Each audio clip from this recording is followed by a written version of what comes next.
So today we lost a very special somebody in the wrestling world today, and that man is Bray Wyatt. He passed away today on August 24th at the age of 36.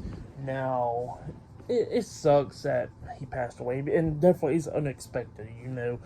Like earlier this year, we was here, like he just disappeared off of TV for a few months, and we didn't know. Everybody was assuming that it was possibly injury or you know, other stuff. And then it comes out like, oh, he has been suffering from illness or whatever and all that stuff. But then we heard a few weeks ago that he was about to make his return back to the company and everything, back in the ring and all that stuff.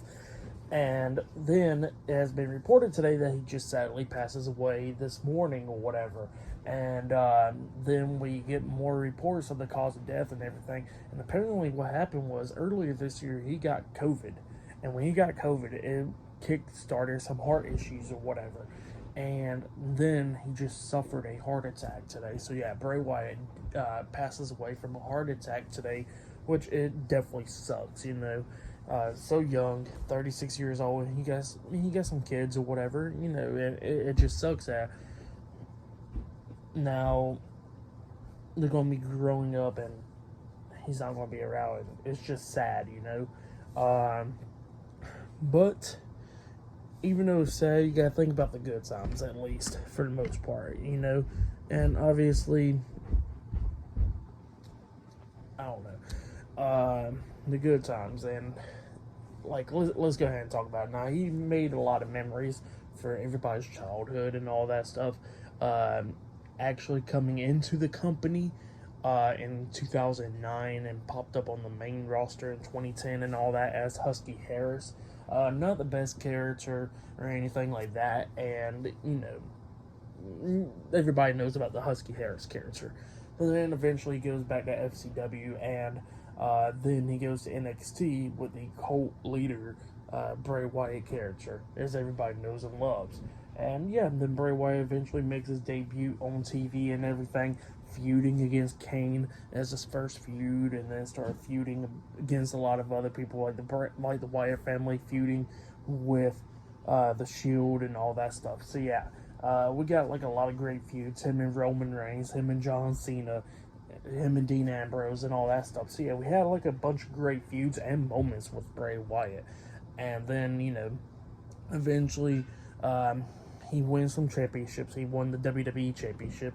He's two-time WWE Universal Champion. He won the Raw Tag Team Championships, and yeah, and then he went on to bring the Fiend character at one point, and obviously that was a big hit right there with the Fiend character making his debut with that gimmick in at SummerSlam in 2019 and stuff. And everybody loved the Fiend character. And then he went on to face Seth Rollins and won the Universal Championship, and then eventually lost it to Goldberg, which was stupid still. That he should have never lost the title, obviously. He should have went to WrestleMania and defended against John Cena or whatever. But yeah, that happened, and he just had like a bunch of great memories in the company. And then he feuds with Randy Orton, and sadly he got released from the company in 2021 after WrestleMania, a few months after WrestleMania, and then he has been brought back last year at Extreme Rules in October with his return, and that return was just it's going to always be remembered, because that return was so damn good. And then we get to this with this character or whatever, with what he's doing with Uncle Howdy and stuff. And yeah, at times it did dragged on, and a lot of people was like really interested, obviously, and then they started losing interest because of how long it was going on for and all that stuff. And then he started feuding with LA Knight, going to the Royal Rumble, and I think he only had 2 matches since returning back. One against Jinder Mahal at a live event in December, and one against LA Knight at the Royal Rumble, in that Mountain Dew Pitch Black dark match or whatever. And yeah, and then he was supposed to actually go to WrestleMania and face Bobby Lashley, but obviously he got taken off of TV and all that stuff, and we didn't know why he got taken off of TV. And yeah, like yeah, it just he got taken off of TV for a long time, and he just never made his return back. And it was said that he was going to return a few weeks ago, and obviously now it ain't going to happen because he sadly passed. But Bray Wyatt did left a lot of great memories and stuff. Obviously, uh, his character should have been better on TV.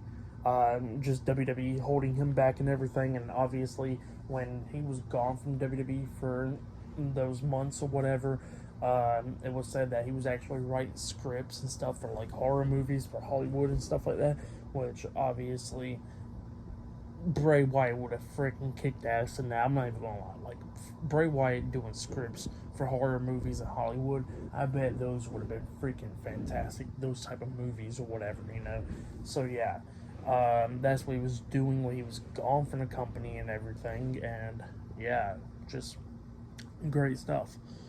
But yeah, it was actually reported today by Triple H on Twitter, and Triple H got the call from IRS Mike Rotunda, Bray Wyatt's dad, and yeah, and it got reported that he passed away. But yeah, sad day obviously, but you gotta think of the good times and stuff, and that's what you gotta do. But yeah, rest in peace, Bray Wyatt. You'll never be forgotten.